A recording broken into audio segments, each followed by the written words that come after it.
bom dia para você aí de casa nesta segunda-feira, início de semana, 18 de junho. Bom, tá curioso para saber o que vai vir hoje aqui, né? Então, olha só. Inverno chega na quinta-feira e turismo ligado ao setor está aquecido.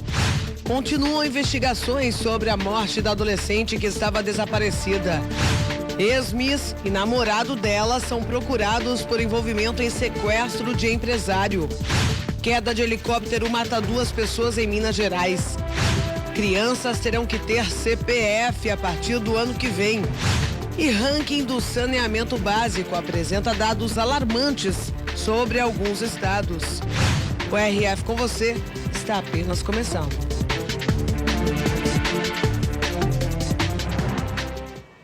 E daqui a pouco eu vou mostrar aqui no RF com você uma viagem pela culinária do país sede da Copa do Mundo. Você vai conhecer os pratos típicos e entender qual é o sabor da Rússia.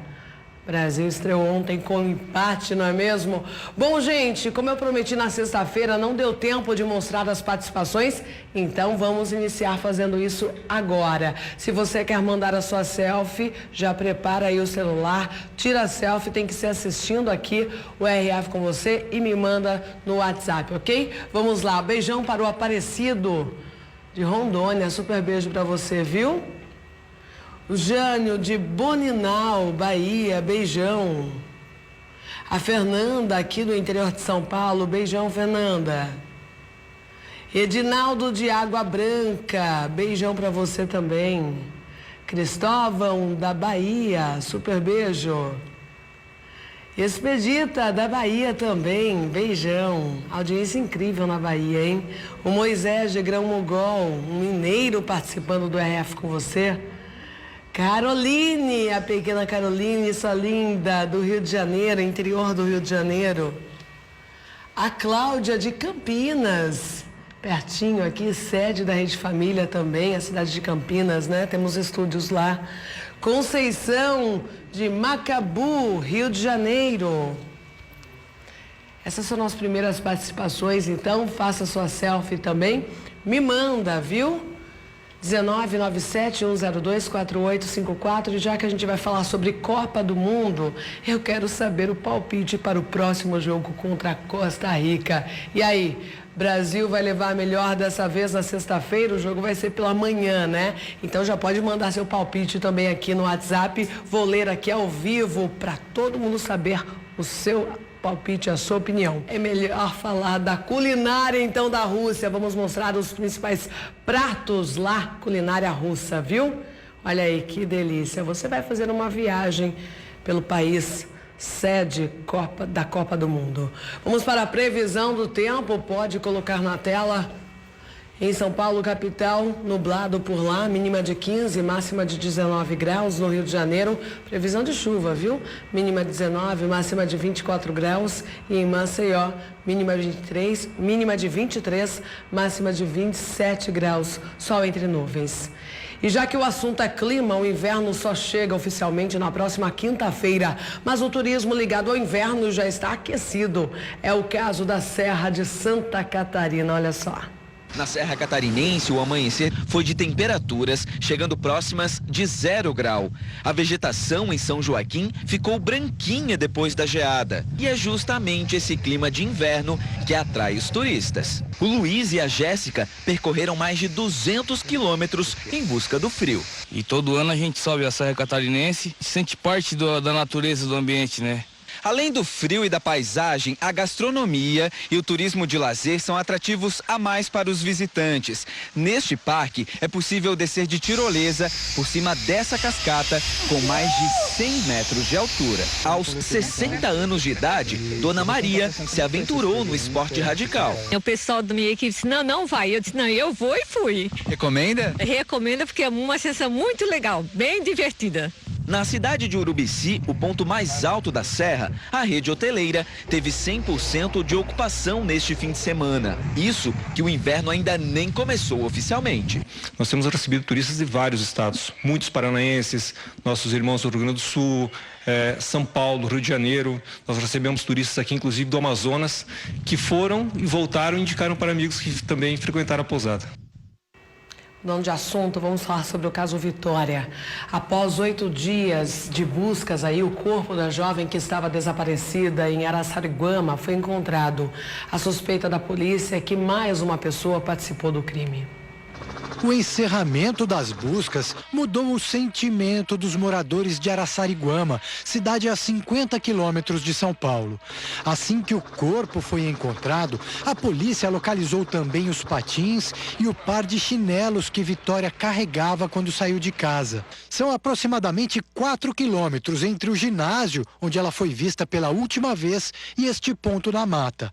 Os investigadores percorreram esse trajeto e tentam refazer os passos do criminoso ou dos criminosos. A suspeita é que há mais de uma pessoa envolvida. Que ela foi segurada, agarrada e levada até esse local, né? Então, muito provavelmente 2 pessoas. Os laudos da perícia só ficam prontos em 30 dias, mas a polícia já recebeu informações preliminares sobre a causa da morte. E realmente a criança não sofreu, não foi vítima de violência sexual. Ela foi asfixiada, muito provavelmente por esganadura. Um dos pontos mais importantes nessa etapa é descobrir se o crime aconteceu na mata ou se o corpo foi trazido para cá. Os depoimentos prestados pelo único suspeito preso até agora não serão descartados pela polícia. Mas no decorrer da semana, novas testemunhas devem depor, inclusive parentes de Vitória. Que agora já tem um motivo, teve o corpo, né? E a partir desse fato aí, que vamos dizer, é uma vingança, né? A delegacia aqui vai apurar esses fatos. E o enterro da menina foi marcado pela comoção da família e conhecidos da vítima.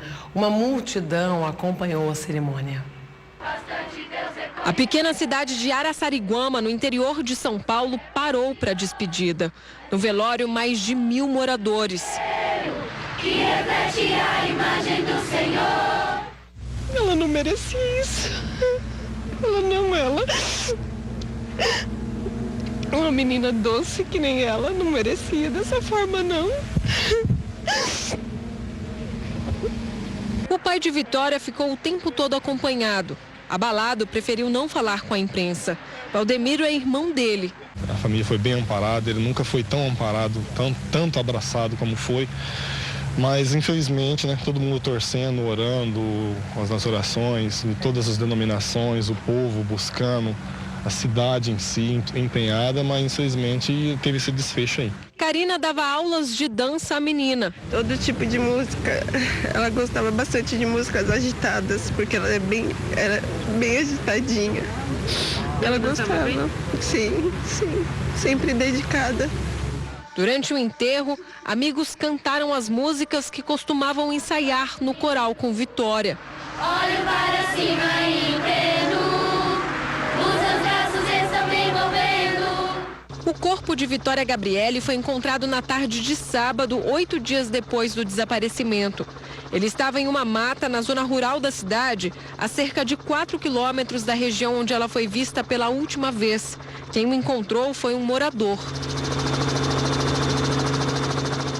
Vitória tinha 12 anos. Ela saiu para brincar num ginásio esportivo perto de casa. A última imagem dela foi deste circuito de segurança andando sozinha de patins pelo caminho. A investigação sobre o que aconteceu depois desta cena segue em segredo de justiça. O laudo do Instituto Médico Legal deve ficar pronto em 30 dias. Segundo o advogado da família, a princípio o crime de violência sexual foi descartado. A principal hipótese seria vingança. É uma linha de raciocínio, porque é uma criança de 12 anos, indefesa, Por isso que quando eu falei ontem, falei em vingança, porque não há outro motivo, Para matar uma criança de 12 anos, Só pode ser vingança, Durante as investigações, Júlio César Lima, que se descreve como usuário de drogas, foi apontado como suspeito de participar do crime. Ele chamou a atenção por cair em contradição ao ser interrogado pela polícia. Está sendo apurado com o maior rigor com o Júlio, Então, para verificar se realmente ele estava na cena do crime, porque ele alegou uma coisa que teria ido para Mairink e o corpo não saiu daqui. Então, essa, vamos dizer, vai ser apurado com o maior rigor. A família também não acredita na versão de que Vitória tenha sido pega por engano. Uma das linhas de investigação chegou a uma menina de mesmo nome que morava na mesma região e que também andava de patins. O irmão dela estaria devendo ao tráfico. Pode ser que seja isso mesmo, por engano, mas a gente sabe que o tráfico não faz isso, gente. É contra o código de honra deles, entendeu? Eles não atacam criança, gente. Mas até então tudo é possível, entendeu? O caso ainda é um mistério. Nas camisetas que antes ajudavam a divulgar o desaparecimento de Vitória, agora a palavra saudade.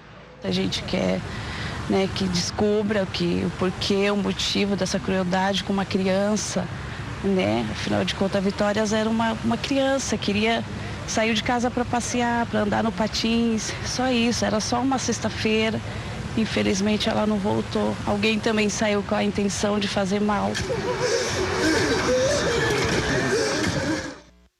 Não dá para entender, né? Violência contra uma criança de 12 anos, que o caso seja solucionado, porque a gente quer sim é justiça. E uma jovem que já foi Miss no Paraná e o namorado dela são procurados pela Interpol. Eles teriam participado do sequestro de um empresário. O caso chamou a atenção do estado inteiro. Dos concursos de beleza para as páginas policiais. Ex-Miss no Paraná, Karina Reis, de 25 anos, é considerada foragida. Ela e o namorado, o policial militar Janerson Gregório, de 31 anos, são acusados de sequestrar um empresário. O crime foi em agosto do ano passado. Karina é apontada por escolher a vítima, um empresário do ramo de publicidade de Curitiba. Karina tinha sido secretária dele. Para o advogado da vítima, seria a primeira prova do envolvimento da Miss no crime. Ela é o único link e o único elo entre a vítima e o policial, que é o réu confesso desse crime. Esse é o ponto de partida.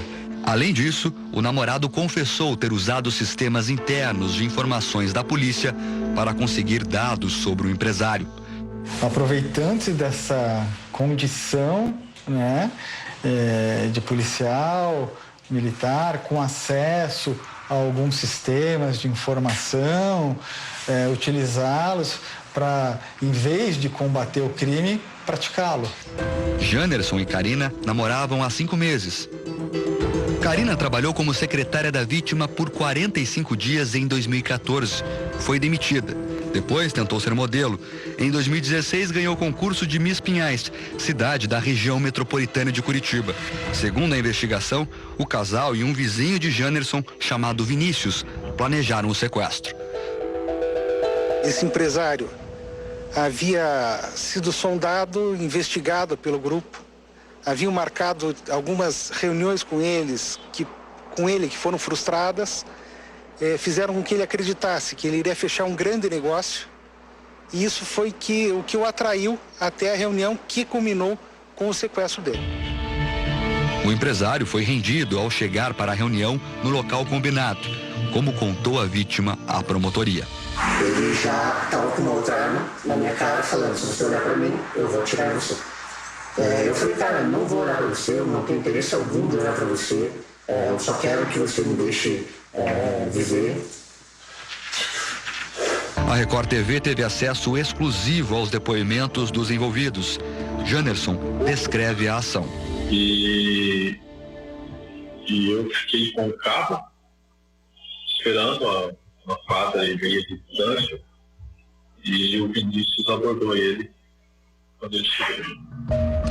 O comparsa Vinícius confirma. Quem deu a voz de ação? Foi você. O empresário foi levado para o cativeiro, na casa do próprio Janerson. Ficou no porta-malas de um carro, na garagem, por 6 horas. Neste momento, Karina estava em um dos quartos da casa, mas, segundo Janerson, não sabia de nada. Logo após o sequestro, os criminosos ligaram para a mulher do empresário.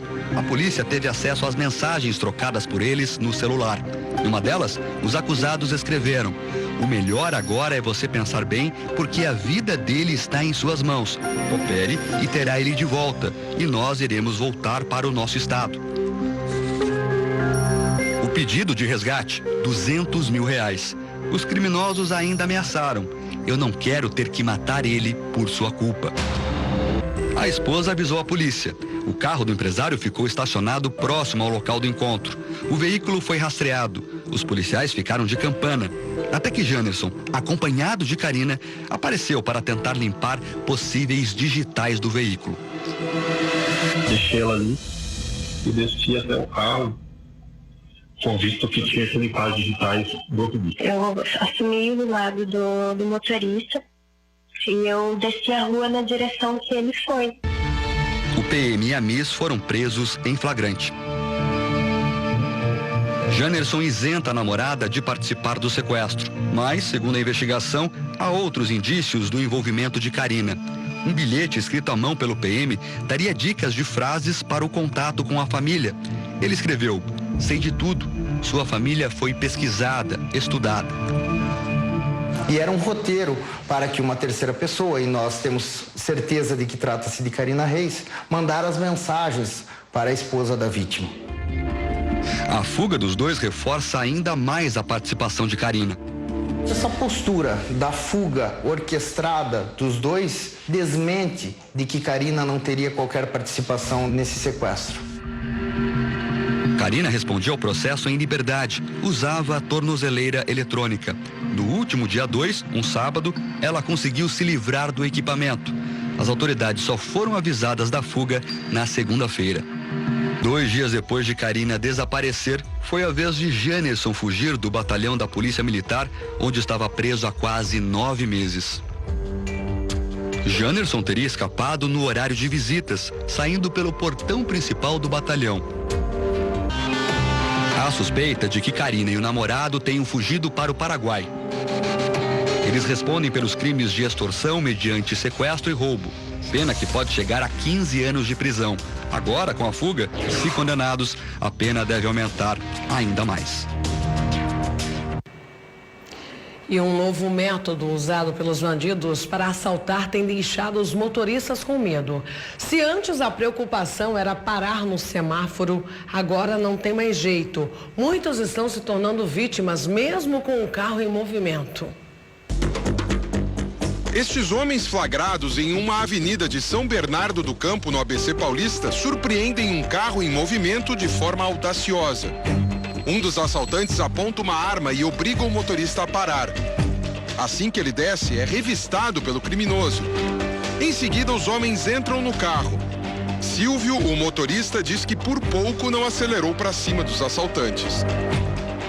Você tá andando, os caras pulam na frente, você não vai passar. A minha vontade era passar, mas na hora eu freiei, porque minha filha começou a mandar parar, eu parei.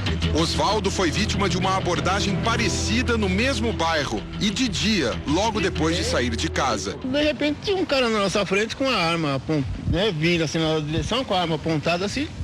De onde ele saiu? Não se sabe, eu tava com meu irmão, tava conversando, né? Não esperava. E de repente o cara estava na nossa frente. Ele e a mulher estão espantados com a facilidade com que os criminosos agem nessas abordagens de surpresa. Nesse tipo de abordagem, você não espera que isso esteja na porta da sua casa. Você vem em outros bairros e fala, não, aqui é relativamente tranquilo, mas isso é ilusório. Rosana está com muito medo. Eu não estava com meu marido na hora do assalto, mas você já fica desesperado, porque assim, hoje ele saiu para trabalhar, será que ele conseguiu sair do bairro bem? Será que ele chegou até o final do bairro? E na volta, será que alguém vai pular na frente dele? E para eu trabalhar, o que eu faço se alguém pular na frente do meu carro? Os moradores reivindicam câmeras de monitoramento e uma iluminação melhor na avenida para coibir a ação desses criminosos. O bairro fica próximo a várias rotas de fuga, tanto para o município vizinho de Diadema, como para as rodovias Anchieta e Imigrantes, o que facilita para os assaltantes escaparem impunes. Na estatística da Secretaria de Segurança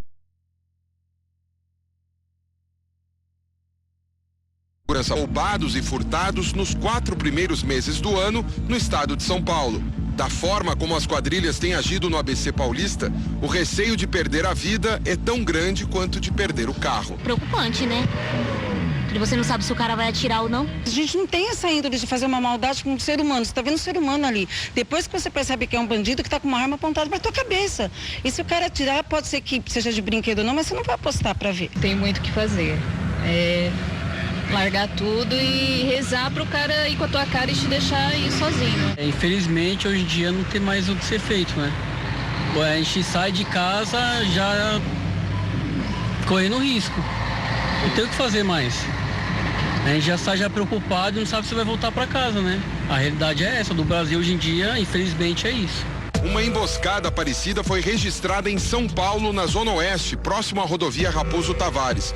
Neste caso, 3 homens surgem de dentro da vegetação. Eles roubam os pertences do motorista e dos passageiros e correm de volta para o meio das árvores. Logo depois, tentam abordar outro carro, mas não conseguem praticar o roubo. Onde os assaltantes atacam, o medo se torna rotina no trânsito. Mas eu que tenho que estar torcendo a Deus aí, né? Ninguém quer ser mais uma vítima. A sensação é de impotência. E ver a cena se repetir com tanta audácia deixa a população descrente numa solução. Aqui é roubo direto, cara.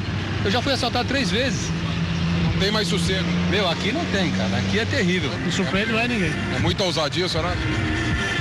Sei lá o que acontece, né? Não sei se as leis que esse país tem, que os bandidos deitam e rolam, ninguém fala nada.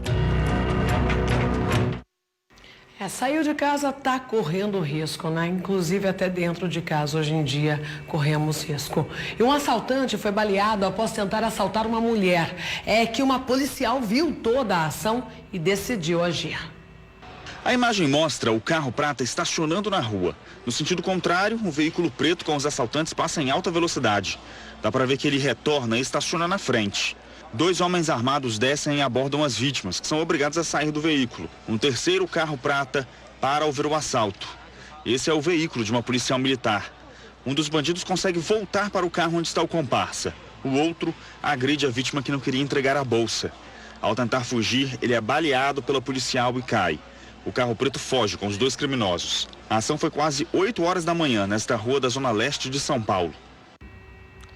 E no Rio de Janeiro, a tentativa de roubar um caminhão terminou em tiroteio entre policiais e criminosos. Um dos agentes foi baleado.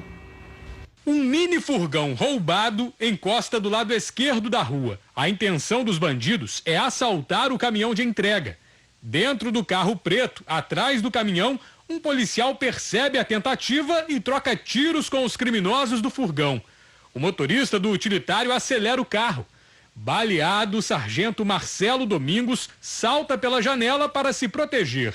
Repare que ele foge em velocidade e passa ao lado do carro dos outros criminosos, que davam cobertura aos bandidos do furgão. No chão, o policial se defende como pode, enquanto outro bandido dispara várias vezes. O policial levou 4 tiros e está internado no Hospital Salgado Filho e tem o quadro clínico estável. Toda a ação acontece na rua Manuel Murtinho, entre os bairros de Quintino e Piedade, na zona norte do Rio. A polícia já identificou 2 dos bandidos que participaram do crime. Juninho Portugal é quem estaria dirigindo o sedã preto e Marcos Vinícius Tostes, um dos que estariam dentro do carro.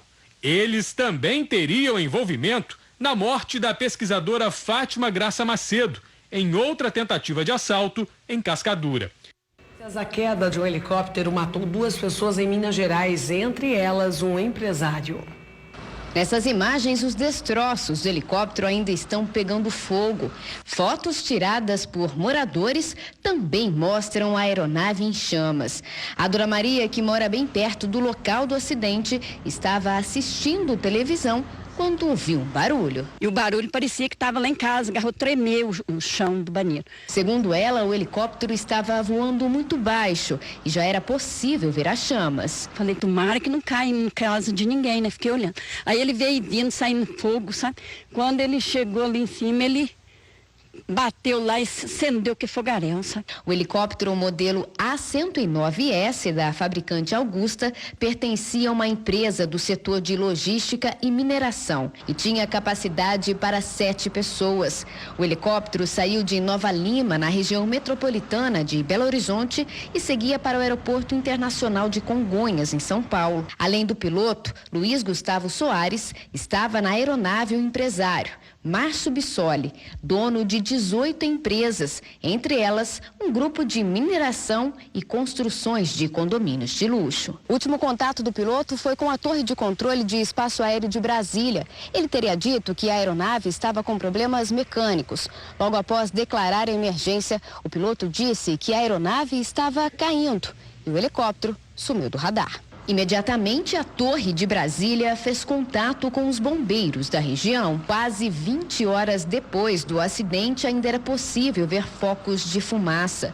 Partes da aeronave ficaram espalhadas em uma área de aproximadamente 200 metros. Peritos da Polícia Civil estiveram no local e aguardaram os investigadores do CENIPA, Centro de Investigação e Prevenção de Acidentes Aeronáuticos, que vão apontar as causas do acidente. O helicóptero que caiu já esteve envolvido em um escândalo político. A aeronave pertencia à empresa do grupo JBS, do empresário Joesley Batista, e foi utilizada em passeios do ex-governador do Rio de Janeiro, Sérgio Cabral, e a esposa dele, Adriana Anselmo.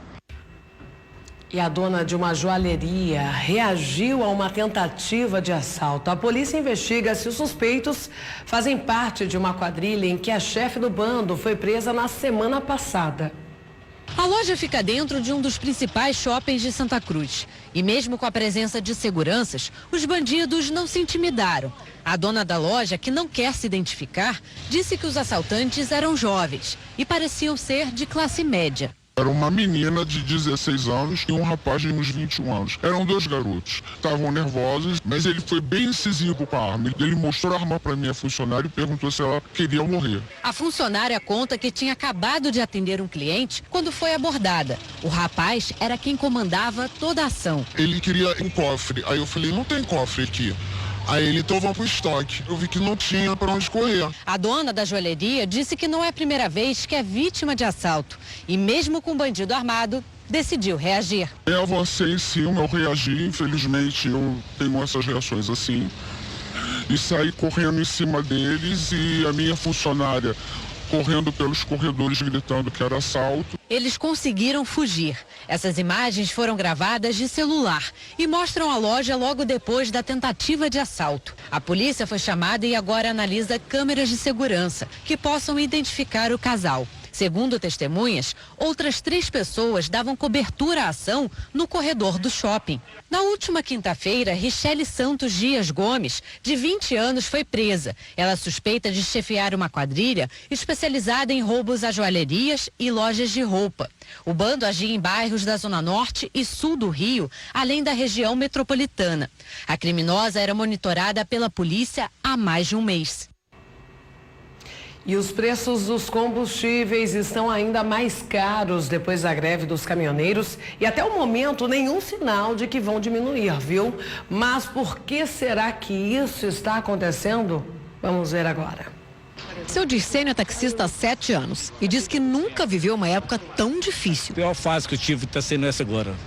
Combustível muito alto. E não é exagero. O preço dos combustíveis está nas alturas em todo o país desde a greve dos caminhoneiros. O que muita gente se pergunta é por que os preços estão demorando tanto a baixar. Nas estradas, tudo já voltou ao normal. Já nos postos, a situação está bem diferente. Aqui em Goiás, os combustíveis estão ainda mais caros do que antes da paralisação. O etanol está quase na casa dos R$3, R$ 2,99. E a gasolina, R$ 4,89. Essa é a média de preços nos postos de Goiânia. Antes da greve, os valores estavam até 40 centavos a menos. Depois da greve aumentou e aí não estão diminuindo igual estava antes. Tinha lugar que tinha R$ 2,39 e agora já está difícil de achar. Até o diesel, que já sofreu uma queda de 40 centavos no preço, ainda não chegou no que foi prometido pelo governo. Infelizmente não está no preço que a gente deseja que esteja. E aí vocês acabam ficando no prejuízo? Com certeza, com certeza. Olha, diz o cara, a gente procura ajudar o patrão, a empresa, né? Procurando os lugares mais em conta para abastecer. O presidente do Sindiposto explica que em Goiás vai ser difícil atingir a meta prometida pelo presidente Michel Temer. Em Goiás também, nós temos um dos ICMS mais caros do país. Então isso faz com que o preço de Goiás esteja acima um pouco dos demais estados. Bom, e a partir do ano que vem, as crianças terão que ter CPF. O objetivo é evitar fraudes na Receita Federal. Tirar o passaporte, abrir conta em banco. Esses são alguns dos serviços que necessitam deste cartãozinho azul, o CPF. Atualmente, o documento é obrigatório a partir dos 8 anos, quando a criança é dependente de um dos pais na declaração do imposto de renda. Ediane tem 3 filhos, nenhum deles tem o CPF. Ainda não, eu tirei só o RG deles mesmo. Mas, a partir de 2019, a Receita Federal vai exigir o cadastro de pessoa física de todos os dependentes. A partir do ano que vem, o que muda é que será obrigatório para a inclusão como dependente qualquer idade. Então, nasceu, já precisa ser inclusa na declaração. O objetivo é evitar fraudes na declaração do imposto de renda, como, por exemplo, dependentes que não existem ou o nome de um mesmo dependente em 2 declarações. Isso para diminuir o valor do imposto ou aumentar a restituição. Mas, a partir do ano que vem, quem não cumprir a nova regra vai cair na malha fina. A idade já foi mudada algumas vezes pela Receita Federal. Em 2014, dependentes a partir dos 18 anos tinham que ter o número do CPF na declaração. Em 2015, a exigência caiu para 16 anos. Em 2016, a partir dos 14. Em 2017, 12 anos. E neste ano, crianças a partir dos 8 anos de idade. Há cerca de 2 anos, alguns estados brasileiros aderiram ao novo modelo de certidão de nascimento, que já vem com o número de CPF. Se a criança nasceu antes, o CPF pode ser tirado em agências do Banco do Brasil, dos Correios ou em postos da Receita Federal. É preciso levar o documento de identidade e o comprovante de endereço. É bom já esses pais já irem se adiantando para não ficar corrido depois do ano que vem.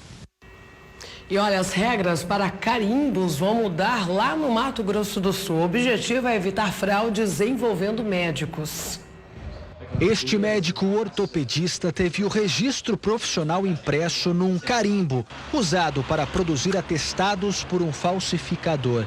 É mais uma vítima da fabricação sem controle. As empresas nos procuram esclarecendo quando foi aquele atendimento e muitas vezes você olha, não, eu não atendi essa pessoa, realmente.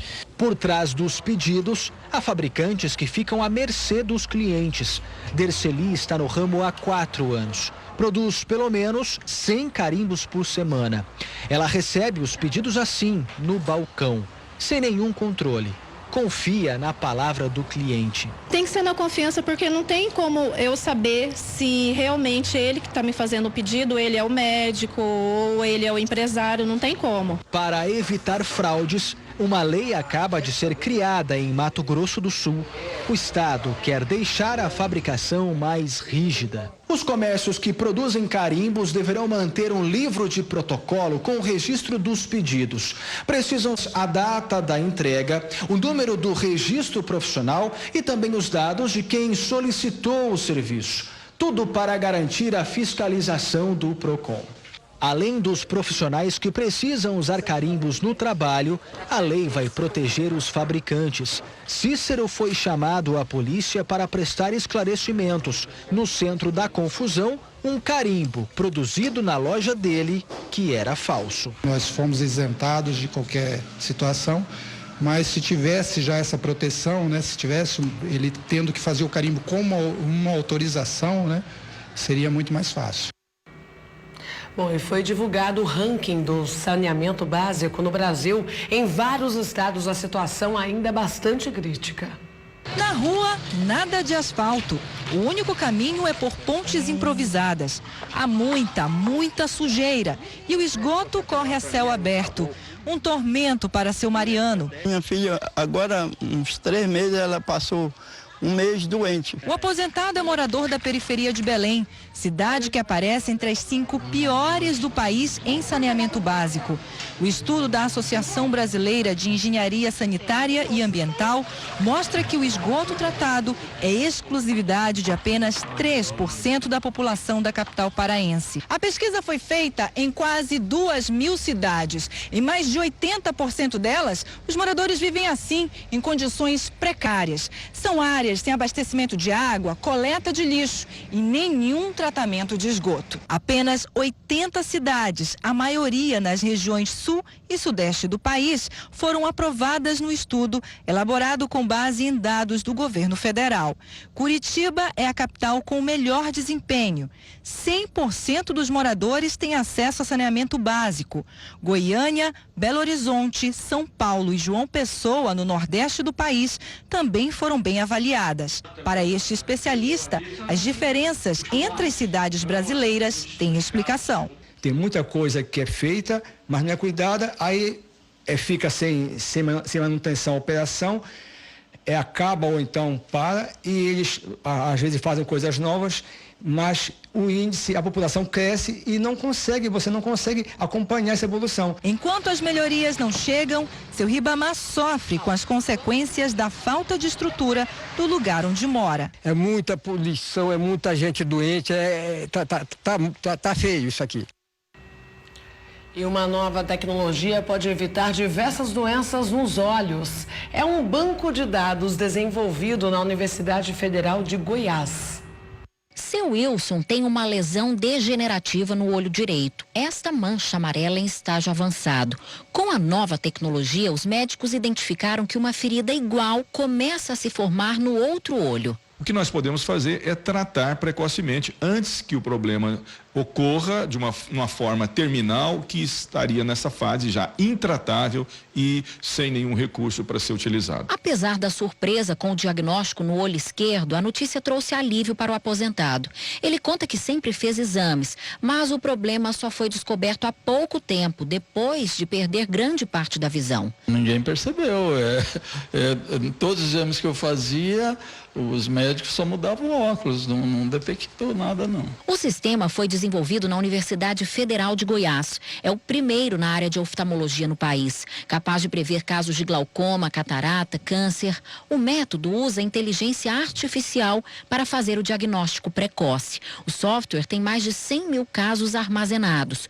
O computador chega ao resultado depois de o paciente responder algumas perguntas. Por exemplo, você está sentindo dificuldade de ler jornal, de ver TV, se usa óculos e assim por diante. Ele vai clicando, o médico vai acompanhando o paciente com um questionário muito simples. E com esse questionário simples, a gente consegue ter um parâmetro, dados, de uma forma tal que correlacionamos esse dado com possíveis doenças. O diagnóstico precisa ser confirmado em exames clínicos pelos médicos. Ganha-se muito tempo, sem dúvida, porque as imagens são diagnosticadas precocemente e o tempo é minimizado até o diagnóstico poderia ocorrer numa fase mais tardia.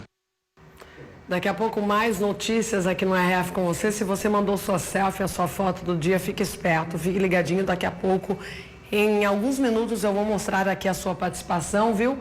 E temos muitos palpites aqui sobre o jogo Brasil e Costa Rica na próxima sexta-feira. Olha, o brasileiro tá bastante otimista, viu? Daqui a pouco eu vou falar alguns palpites. Tem até gente falando aqui, ó, em 7-1. Daqui a pouco, como eu já disse, o tema é o que? Culinária. Vamos fazer uma viagem pela culinária do país, sede da Copa do Mundo, a Rússia. Você vai conhecer os pratos típicos e entender qual é o sabor russo. Isso mesmo. Bom, vamos para algumas participações? Pode colocar na tela. Momento beijo aqui no RF com você, antes do intervalo.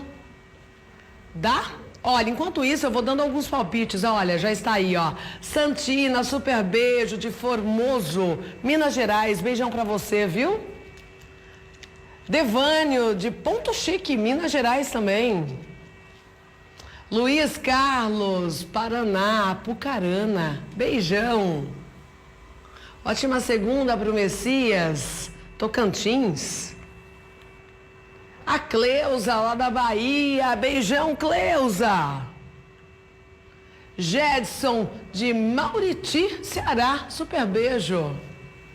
Que bom começar a semana, 18 de junho, com tanto amor, com tanto carinho.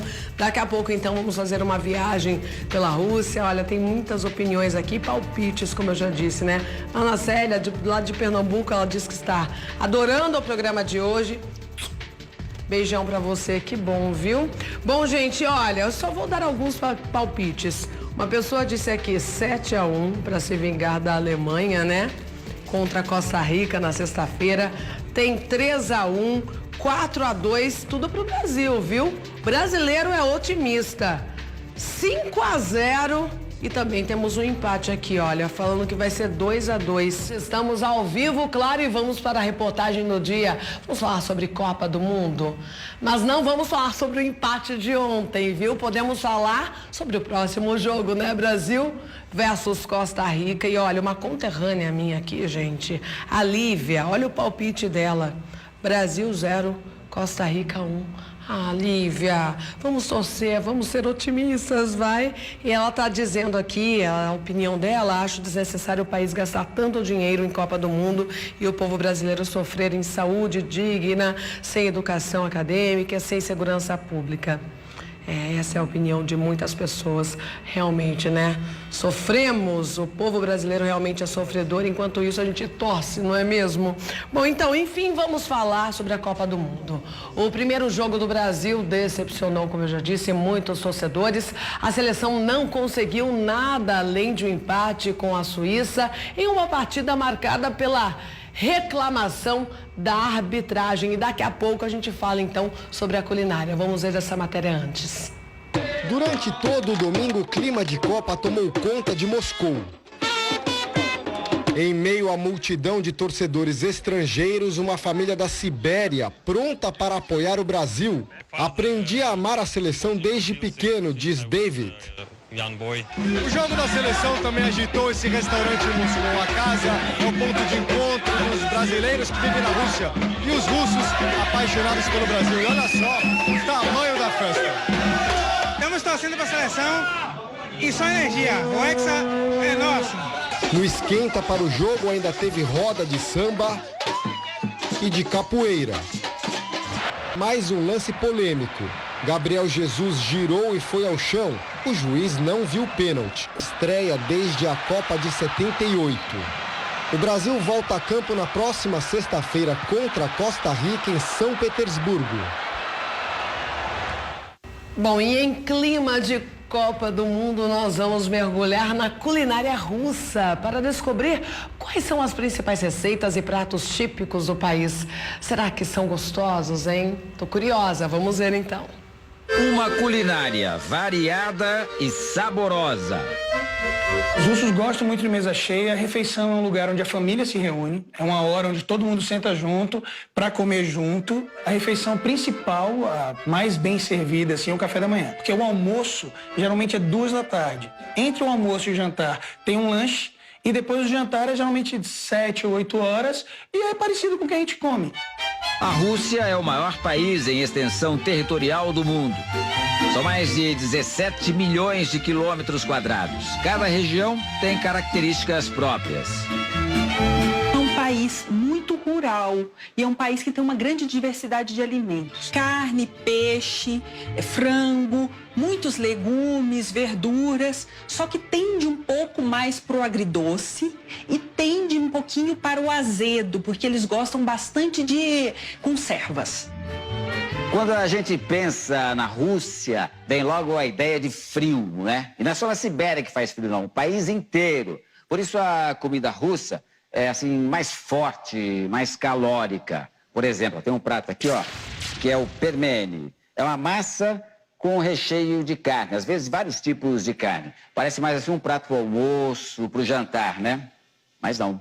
Os russos, principalmente na Sibéria, comem logo de manhã. Ah, e vai aqui um smetana, que é um creme de leite azedo, que faz bem com qualquer prato da culinária russa.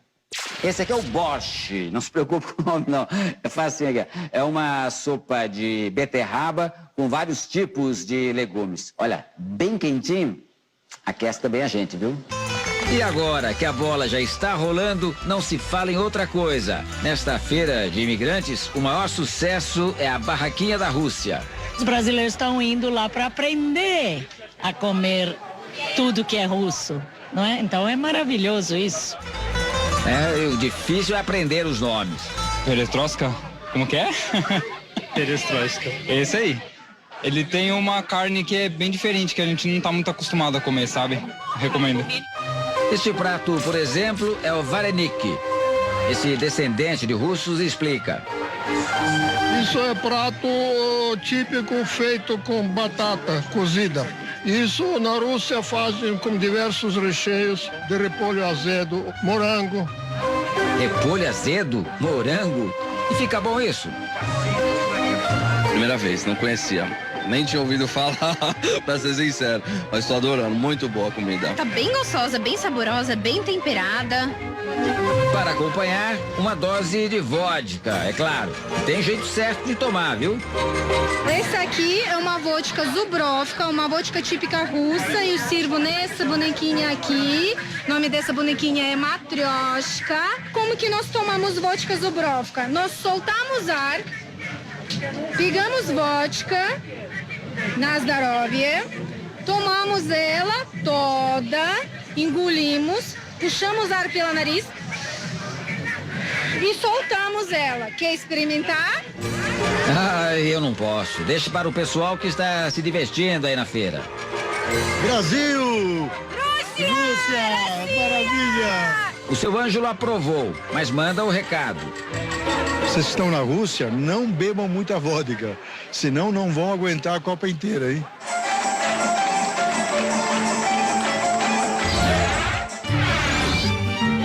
Tem carne, tem batata, tem creme de leite. Mas não tem um monte daquelas coisas que a gente coloca na receita aqui no Brasil. Ketchup, molho inglês. Molho bem forte de páprica. A gente veio até a casa da Irina e do Sergei, russos que moram em São Paulo há 7 anos. Olha aí o sotaque deles. Língua russa pega muitas palavras estrangeiras e depois transformou na nossa língua. Sergei começa o preparo do original bife strogonoff pela carne. Na Rússia você encontra essa quantidade de carne fresca para comprar, como tem aqui no Brasil. Quase não existe. Adoro carne no Brasil. Grande diferença. Porque eu fui em muitos países, carne brasileira melhor no mundo. Enquanto o Sergei prepara o estrogonofe tipicamente russo, a Irina, a mulher dele, faz a sobremesa. Então quer dizer, tem uma obra de arte do lado de cá e tem outra do lado de cá. Como é o nome dessa sobremesa? Sim. Essa sobremesa típica russa. Pode comer gelado, esse é quando no verão. E pode comer quentinho no inverno.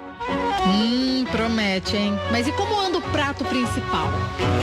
Enquanto frita a carne com a cebola em uma frigideira, Sergei coloca cogumelos e mais algumas tiras de cebola em outra panela.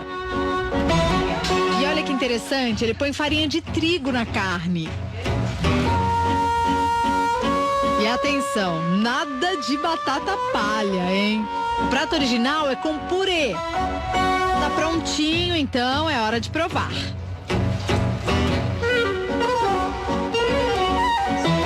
Aqui tem todas as alimentações para preparar a comida russa, sem problema.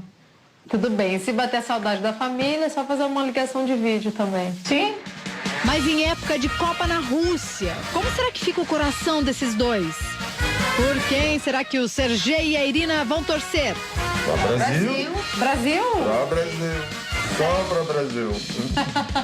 Quem que é o favorito, o jogador favorito? Neymar. Neymar.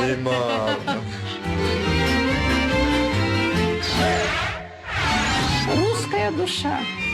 A expressão usada por Dona Helena não tem uma tradução literal. É como se ela dissesse que sente saudades da terra natal, a Rússia. Um dos pratos mais tradicionais da gastronomia russa, tão famoso quanto a nossa feijoada aqui no Brasil. Estamos falando do borscht, uma sopa que tem como base a beterraba. Para Dona Helena, receitinha com sabor de infância, passada de geração em geração. Desde criança pequena, eu aprendi com minha avó cozinhar, era pequenininha. É dessas aulas que sai boa parte do cardápio de Dona Helena até hoje. Ela tem na ponta da língua os ingredientes principais do prato. Repolho, que lá eles comem bastante repolho na Rússia. Beterraba também come bastante. A base principal aqui é a beterraba, cenoura, né? E batata. A sopa também é tradicional em outros países do leste europeu, como Ucrânia, Polônia e Romênia. Durante muitos anos, o borscht era um dos pratos principais do cardápio do exército russo. Era um sopão com cereal e aí nisso eles eram bem sustentados. A sopas são muito interessantes, principalmente nos climas frios. Então, uma sopa de beterraba, ela é uma sopa muito nutritiva. A típica sopa russa pode ser servida com alguns acompanhamentos. Trigo sarraceno ou pão preto e o pirajoga é recheio de carne e de repolho. Experimentar separadamente, porque olha, cheirosa ela é, viu? Como que fala bom apetite em russo? Priatna apetita. Priatna apetita.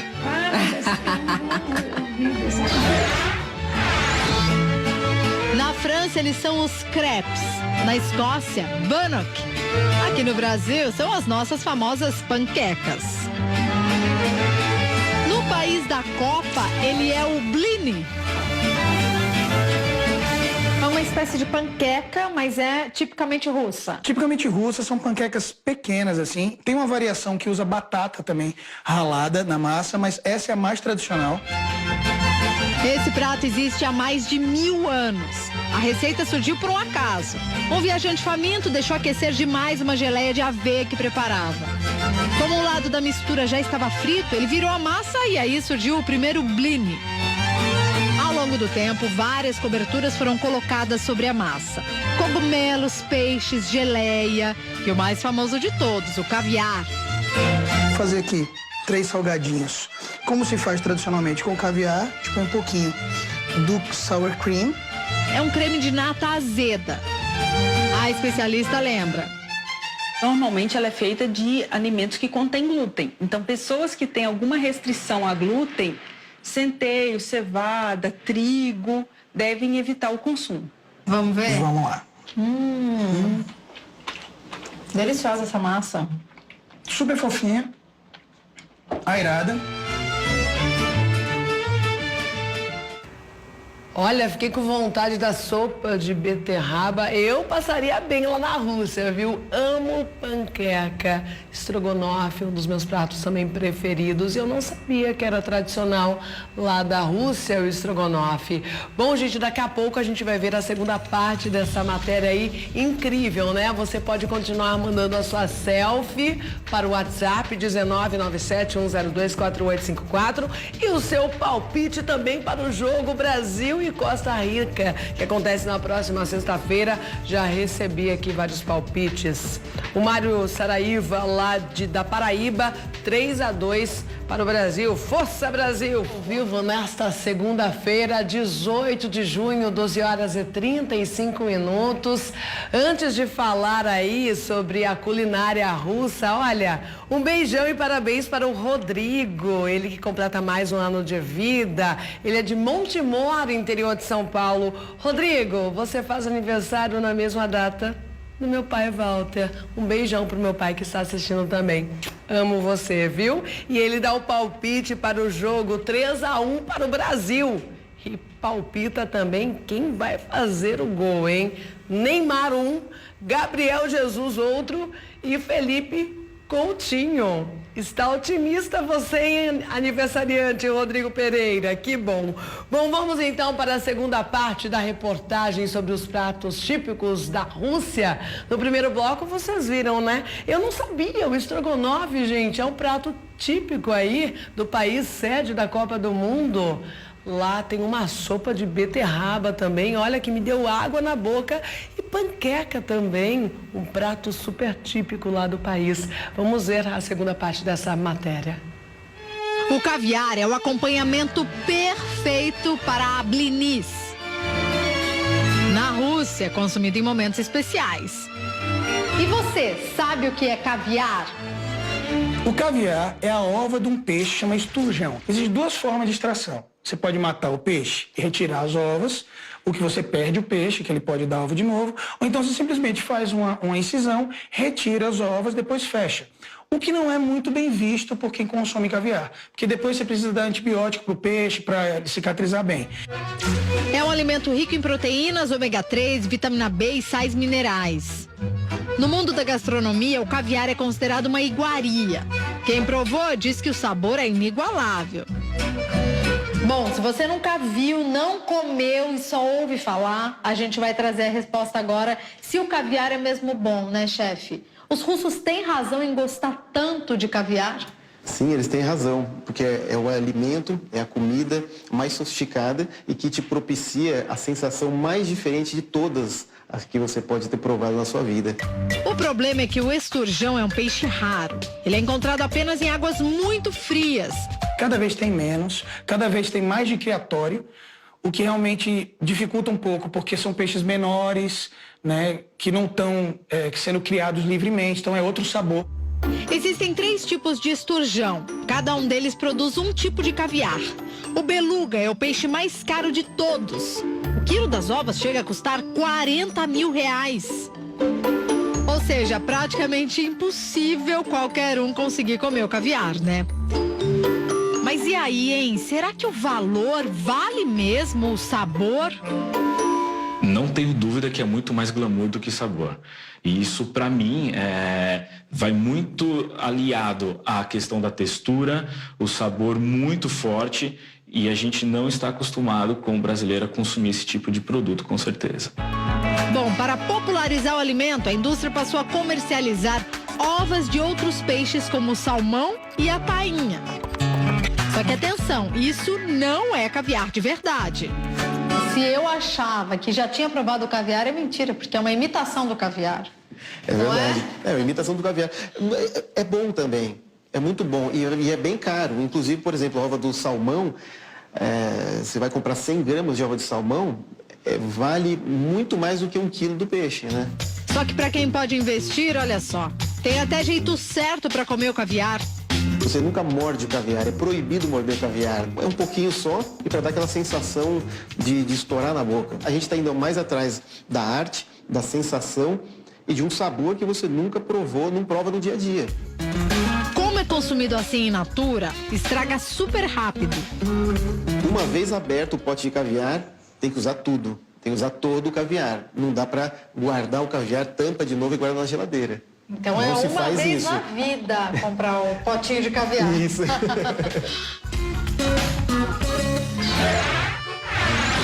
Um prato muito familiar, no Brasil e na Rússia. Mas basta dar uma olhada assim nos ingredientes em cima da mesa para ter certeza de que a salada russa é bem mais incrementada lá do que aqui. A salada de maionese da gente é basicamente batata, salsinha, maionese e ovo. A salada russa é um pouco mais rica, tem mais ingredientes que a nossa.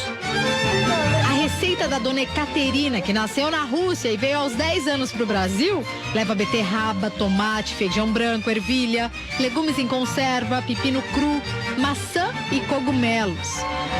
Ufa! Só de ingredientes dá para encher uma mesa. Ela serve mais para acompanhar, digamos, uma carne, uma ave, um assado. Mas não se engane, é salada, mas de tão encorpada acaba sendo calórica. Deve ser consumida no máximo 2 vezes na semana, de acordo com a necessidade calórica desse paciente, de acordo com a necessidade de cada pessoa. O que no caso dos russos é alta. Caloria é coisa que a gente precisa bastante lá. Por quê? Para esquentar o corpo. Para esquentar, para ter energia, lutar contra o frio. Para começar, batata cozida e cenoura. Depois disso, 3 beterrabas, também cozidas e picadas. Ela dá assim um charme, um gosto todo especial. Depois é só colocar os outros itens. O toque especial fica por conta deste tempero típico. Esse é o quê? É dill ou endro, mas é mais conhecido como dill. Ele tem um cheirinho que parece que a gente conhece. Ele remete um pouquinho para erva doce. Ao invés da maionese, a dona Ekaterina usa creme de leite. Então quer dizer, a nossa aqui no Brasil seria uma salada de maionese com legumes. Pode ser, pode ser. A russa é com creme de leite e esse montão de legumes. Exato. E tempero. Exatamente, é isso mesmo. Esta é a verdadeira salada russa, bonita e saborosa. Provem! Opa, não precisa falar 2 vezes. Eu já dei muitas festas aqui em casa e quando eu chamo meu grupo brasileiro, eles adoram a comida russa. E essa salada faz maior sucesso. Então ninguém vai passar fome na Rússia, né? Com certeza, não vai não, não vai não. Olha, e os dotes da dona Ekaterina não estão só na cozinha. Eu tô sabendo que a senhora tem uma voz boa e que a senhora canta muito bem o russo. Posso ouvir um pedacinho? Pode.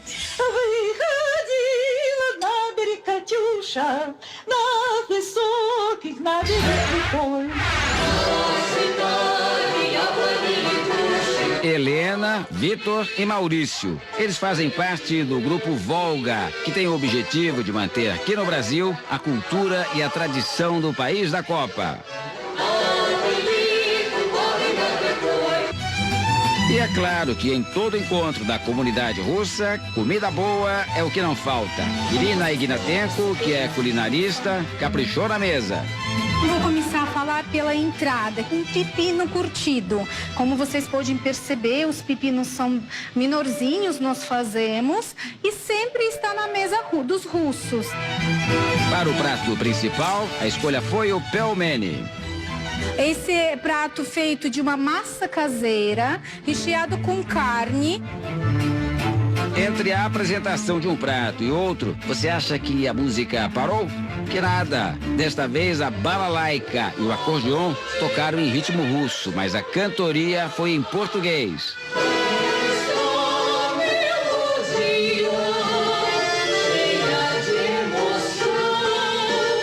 Além das comidas, uma bebida em especial não pode faltar nas festas russas, a vodka. Um lugar especial na mesa que nós temos para vodka, geralmente todos os homens russos tomam vodka, as mulheres também. Os primeiros registros dessa bebida datam de 800 anos atrás. O nome vem da frase russa Zinenia Voda, que significa água da vida. Na composição entram diversos cereais, como milho, trigo, centeio e cevada. Essa aqui que é branquinha e tem essa aqui que é uma vodka caseira, você pode observar. Caseira? Que ela é uma vodka com um pouquinho mais de tonalidade. Ó, daqui eu vejo que é meio esverdeada, né? Sim, porque estão de erva que tá dentro. O nome dessa erva é Zubrovka. Para fechar esse banquete, qual será o doce preferido dos russos?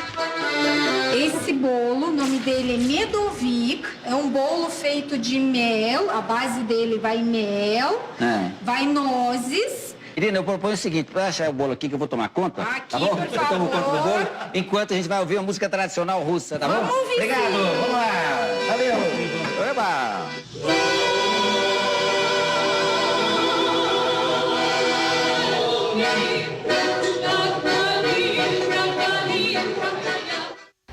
Reportagem incrível, né? Os sabores da Rússia. Fiquei com vontade de provar a salada russa também. Que cara boa, hein, gente?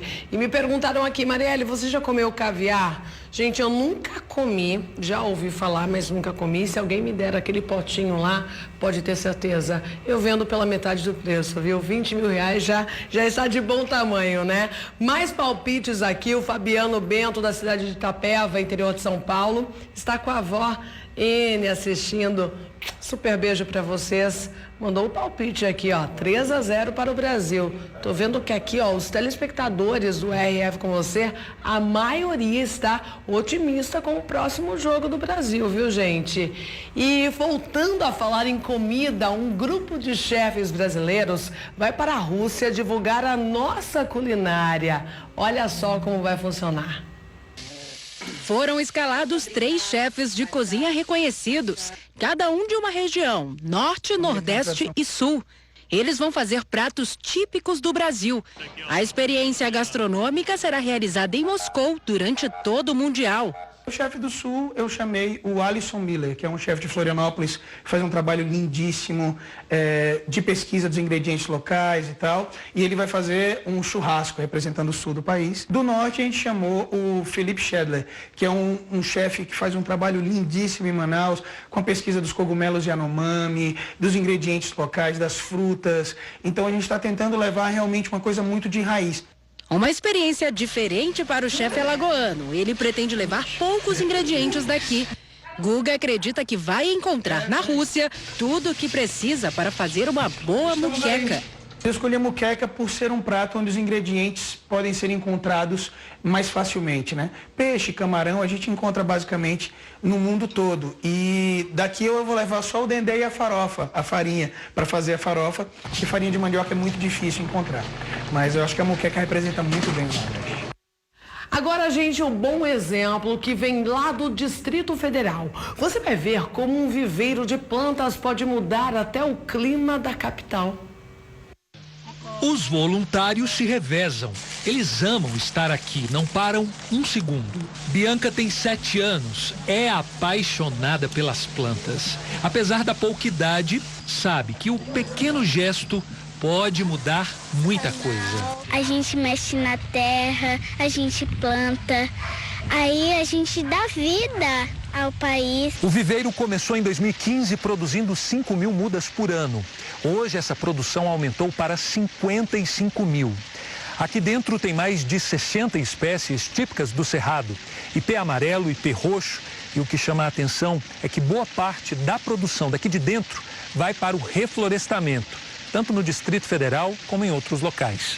E essa foi a forma que os brasilienses encontraram para não deixar faltar mais água na capital. Marcos conta que o reflorestamento é tão importante que uma nascente seca passou a ter água depois que várias mudas foram plantadas no local.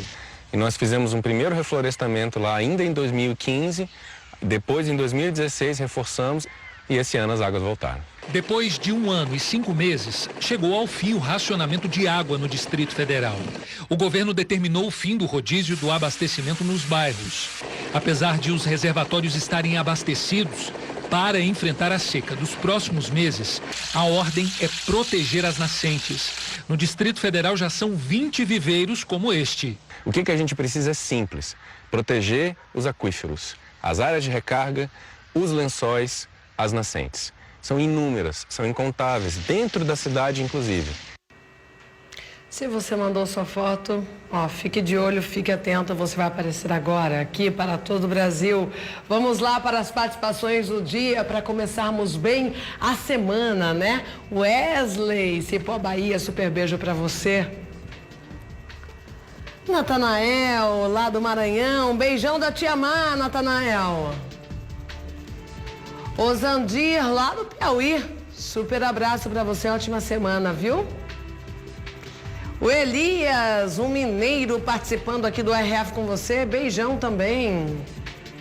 Ótima semana para Ana Célia, Pernambuco, beijão Ana Célia. Ótima segunda. Ótima semana também para Vera, lá do Piauí, beijão Vera.